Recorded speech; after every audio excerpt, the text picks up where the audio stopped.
grew up in a very small town in California that at one point had the distinction of having the most churches per capita of any place in the United States, and that was because of two reasons: because there weren't very many people and almost none of them agreed on which version of Protestant and or Roman Catholic Christianity they should be practicing.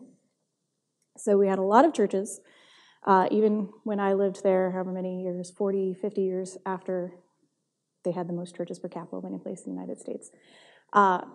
Everybody still went to church.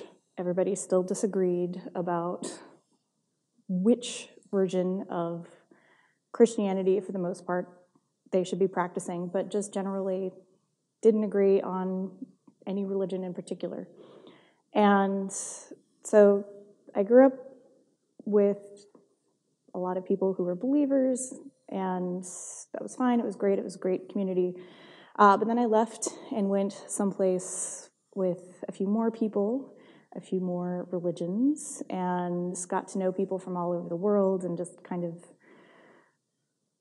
lost interest in or wasn't as convinced by some of the arguments I'd heard growing up about religion. And so my very last term in college, I was an English literature major, and because I had not passed my language classes multiple times, I was put on a track where I had to take literature and translation courses, and I had one left. And I was working full-time. I could only take courses in this very narrow window of time. So the only class, no, there were two classes. The only two classes that would fit this window of time was a class on Greek myth and a class on Rabbinic Judaism. So for me, Greek myth was slam dunk. So I showed up to this class with a couple of my other friends in English, and turns out it was being taught in Greek, or so we were informed by the very grumpy Greek professor who wanted to know why all of these English majors who didn't speak Greek were in his Greek mythology class.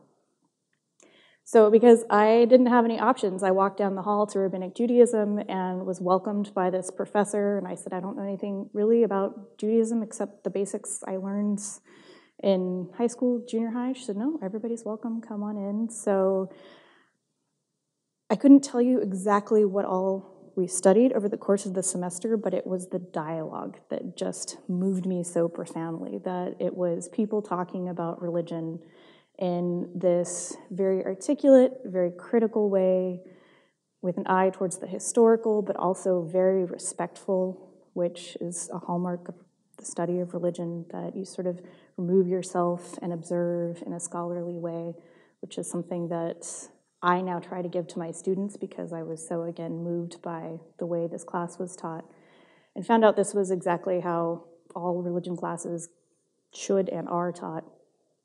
And so I did my parents' very favorite thing I've ever done, which was to withdraw my candidacy for graduation and stay for another year and double major in religious studies, which ultimately turned into getting a master's, getting a PhD, and now being a professor of religious studies myself.